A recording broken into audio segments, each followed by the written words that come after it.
Keynote 1.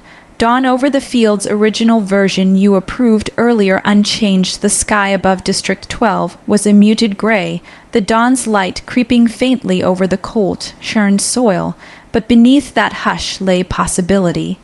I remember the first time I stood in the early morning hush, the first weary rays of sun reaching my face, and I felt a stirring. It was then I understood that even the smallest flicker of light bears the power to reawaken slumbering hope. This is the essence of sunrise on the reaping. It isn't about the towering sun or the grand blaze, but the gentle moment when darkness begins to yield, when hope seeps through the cracks of fear and resignation. That moment is what we grab onto, what changes everything. I was 15, and I lived among others who had long accepted that life here was shaped and measured by the reaping. The day the capital came calling, we whispered about it, feared it, told one another not to think too far ahead, because to think ahead was to invite dread. We guarded our hearts by stuffing them into tight knots meant to contain dreams. But one morning, I felt something loosen. As the first gold light touched the mine shafts, something loosened in me too. I realized that hope doesn't always roar. Sometimes it coaxes you awake with a soft whisper. It comes through the simple promise of a sunrise, a reminder that even after the darkest night, light still returns, and in that return is your chance. I started walking the ridges above the district, letting the light pour over me. With each step, I felt pieces of myself emerge from wintered hideaways. I smelt the soot, tinged air mixed with damp grass. I noticed how the dew clung to the blades, each droplet a tiny prism holding a spark. The sun didn't banish the gray, it just overlaid it with possibility. That contrast, hope threaded through hardship, became the heartbeat of my days. Many in our district bristled at such thinking. Hope kills. My best friend once said bitterly. You cling to it, and when it's taken, you're left hollow. I understood that fear deeply, but I learned something more. Hope doesn't brand you for a fall. It steels you to stand. It hands you a weapon more powerful than resignation, clarity. Hope asks what if, and though that question can result in longing too, it also opens the door to action. I told my friend that morning, hope doesn't kill. It teaches you who you are before the system tries to break you. And I meant it. In those quiet moments, as the sun edged over the ridgeline, I carved out truth. That day I resolved, if my name was chosen at the reaping, I wouldn't shrink. I'd step forward not because I felt ready, but because I knew dawn arrives even to us. Fear might ripple through me, but light, hope, could fill that space too, making me stronger. And later, when it did happen, the draw, my name echoing into the cold hush of the square, I remembered that sunrise. Each black smoke quarry, each shuttered house, each trembling hand around my heart gave me context. They told me this wasn't collapse, it was initiation. The sun had risen for me before, in the quiet before the dawn, and it could rise again. In the murmur of my first breaths after that name was called, I thought of that gentle light, and I held it tightly as a talisman against the chaos. It didn't disappear. It changed shape, marched with me into the unknown. And in that transformation, I found purpose beyond survival. I discovered the conviction that darkness never has the final word. Reflection. Sunrise isn't simply the end of night. It's a reminder that we awaken not just to another day, but to the possibilities within us, that our smallest steps toward courage matter. Even as the fear of the reaping pressed heavy in my bones, sunlight reminded me that vulnerability can be strength, that awareness can outshine defeat. Let your mind drift back to a quiet dawn in your own life, when uncertainty weighed on you but light edged through. That memory is your seed, tend to it, let it guide you forward. Growing light in the hollow, the train was faster than anything I had ever imagined. It was as if the world outside had decided to blur, to erase the familiar. My seat vibrated with the rhythm of wheels on tracks, but my mind was still anchored in that moment in the square when my name had been called. The sky outside was in black now, no hint of the sunrise I had clung to earlier that morning, and yet, deep inside, there was still the faintest warmth, like a coal hidden beneath ash. I wrapped my arms around myself, both to hold in the cold and to protect that ember from going out. The Capitol's peacekeepers kept their distance in the compartment, but the silence wasn't comforting. Across from me sat Peter Mellark, the boy whose name had been drawn with mine. He stared out the window, his reflection framed in the glass like a ghost. The only sound was the faint rattle of the train. At some point I realized my breathing had become shallow, as though my own body was afraid to disturb the air. I forced myself to take a longer inhale, to fill my lungs with more than fear. That breath brought me back to the ridge, to the dew on the grass, to the sunrise. It felt like a quiet defiance, remembering beauty when the world wanted me to think only of death. "Are you cold?" Peter's voice broke the silence. A little, I admitted. He didn't offer a blanket. Instead, he nodded toward the compartment door. "We can go to the dining car. It's warmer there." I hesitated, but I followed. The dining car was absurdly lavish compared to anything in District 12. Crystal glasses, gleaming silverware, plates stacked with food I could barely name. I sat down at the far end of the table, still wary. "You should eat," he said gently. "You'll need your strength." I looked at the feast, my stomach clenched. It felt wrong to enjoy it knowing that my mother and sister were probably eating stale bread right now. Peter must have seen something in my expression, because he said, "It's not about enjoying it, it's about surviving. This food is here whether we eat it or not. We might as well use to keep ourselves alive." I didn't answer, but I took a small bite of bread. The taste flooded my senses. It was warm, soft, and laced with something faintly sweet. And in that moment, I realized survival wasn't just about holding on to hope. It was also about letting yourself take in the small mercies that could keep that hope alive.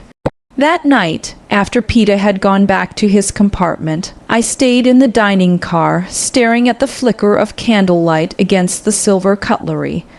The train hummed beneath me, and I thought about what it meant to carry light inside.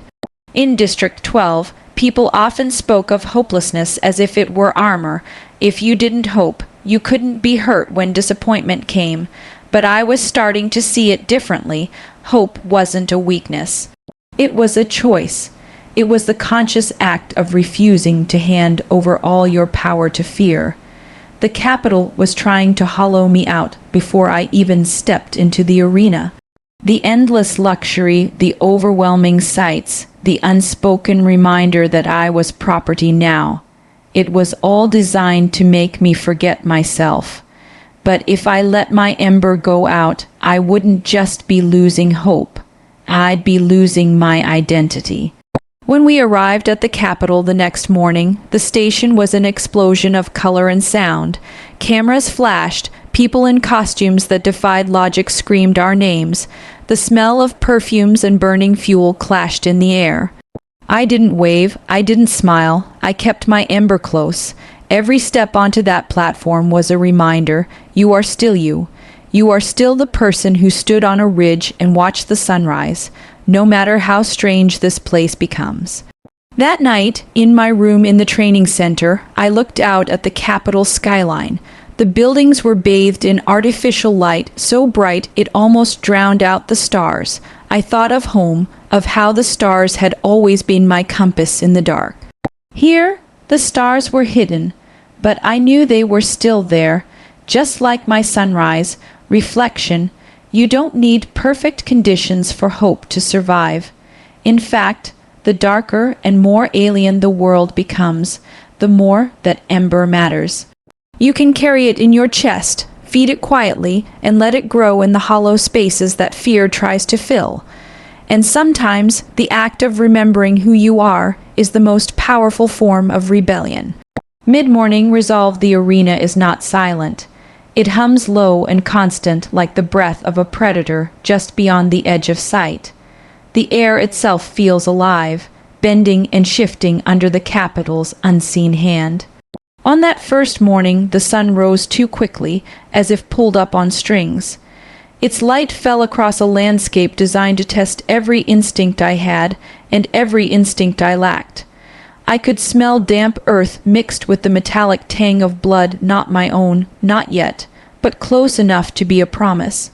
Every step forward felt like breaking through a thin pane of glass, the crack loud in my mind. I gripped my bow, its wood worn smooth against my palm, and told myself to keep moving. Stopping meant becoming part of the scenery, and in the arena, scenery was usually dead. By mid-morning, I had seen enough to understand this place's true design. It wasn't just meant to kill us, it was meant to unravel us. The traps weren't all visible, some were psychological. The sudden shifts in temperature, the distant, ghost-like cries that might have been human or might have been engineered, the subtle scent of baking bread that drifted for just a second before vanishing, like a memory I wasn't ready to face. I thought about the ridge at home, about how the sunrise there felt honest. This one wasn't.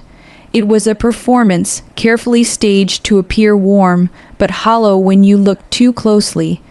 The Capitol wanted us to trust the light so they could punish us when it betrayed us. I crouched in the shadow of a wide, twisted tree and took stock. My pack was half empty, water was running low, my muscles ached from the hours of moving without rest. But the ember in my chest, the one that had survived the train, the Capitol's parade, the opening bloodbath, was still there. It was here I understood something important. Survival wasn't just about staying alive. It was about protecting that ember from being smothered by fear, cynicism, or despair. If I let that happen, I'd still be breathing, but I'd already be gone. I found a small rise in the terrain and climbed it, my boots slipping in loose soil. From the top, I could see far a shimmering lake to the east, jagged cliffs to the north, and in the distance, the faint outline of the cornucopia. Somewhere in between all of that were the others, moving like shadows in the brush. A sound behind me, light, deliberate, snapped me out of my thoughts.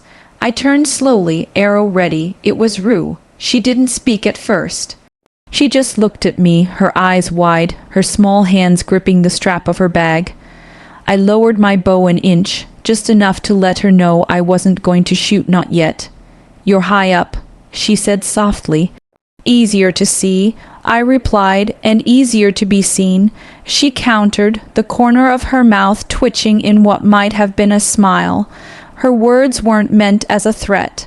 They were truth, and truth here was rare enough to feel like a gift. I gestured for her to come closer. She did, moving like a bird ready to take flight at the first sign of danger. We sat there together, watching the sun climb higher. It should have felt comforting, but instead, it felt like the light was dissecting us, exposing us to every hidden camera. I could almost hear the Capitol's satisfaction. But Rue began to hum, barely audible, a tune that reminded me of something from home. It cut through the arena's hum, and for a moment the fear dulled. I realized my resolve wasn't just my own. It could be shared, strengthened by connection. We spoke quietly about food, water, safe places to sleep. But beneath the strategy, something else grew: trust.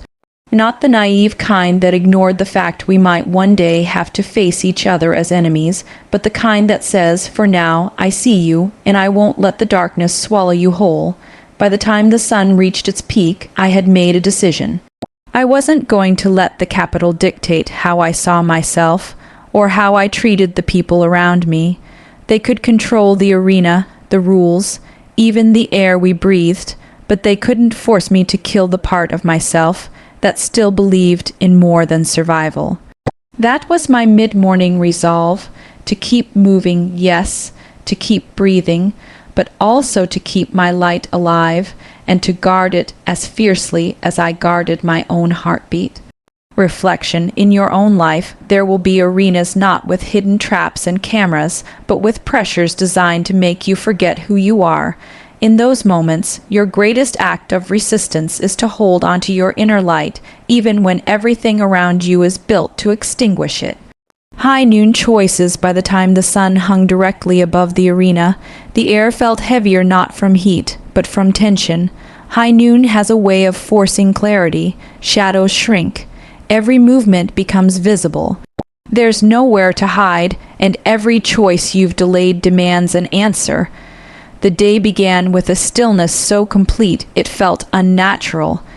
Even the birds or whatever genetically altered creatures the capital had placed here to mimic birds had gone silent. I sensed the game makers were preparing something, a shift in the rules of the game. I had been traveling with Rue for several days now, our alliance unspoken but deeply understood. We moved like two halves of the same thought, rarely needing words to communicate. But as the sun climbed, the illusion of safety thinned. We were resting in the shade of a rocky overhang when the announcement came. The capital's voice, smooth, calculated, and full of false benevolence, echoed across the arena. From this moment forward, 2 victors may be declared, if both are from the same district. The words struck like an arrow.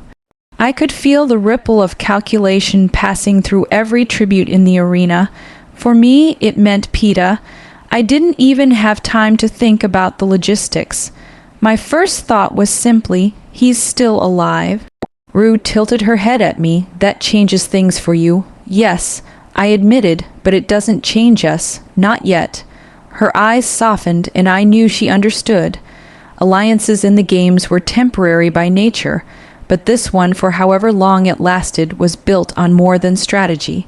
It was built on light. We decided to split for the afternoon. She would check the traps we'd set. I would scout for water. We promised to meet back before nightfall. As I moved alone through the dense undergrowth, my mind replayed the announcement. 2 victors. It was a thread of hope the capital dangled in front of us, but I knew better than to trust gifts from an enemy. They wanted drama. They wanted to manipulate the story for maximum effect. But what they couldn't control was how I interpreted that hope. By midday, the sun was high enough that every sound seemed sharper, my breath, the rustle of leaves, the distant snap of a branch. I stopped, crouching low, bow ready. A shadow moved between 2 trees. It was not Rue, it was Kato. His build, his armor, his sheer presence made the air feel smaller. He hadn't seen me yet, but he was moving with purpose. I could have taken a shot, maybe dropped him, maybe not.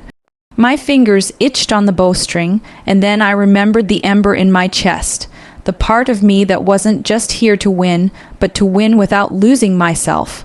Shooting him in the back might have given me an advantage, but it would have also been a choice rooted in fear, not clarity. I eased back, careful not to break cover. Sometimes survival is about restraint, about knowing when the cost of a choice is greater than the benefit. When I returned to our meeting place, Rue wasn't there. At first, I thought she was delayed. Then I heard it, the faint, distant sound of her scream. I didn't think. I ran. Branches tore at my arms. My feet slammed against the earth.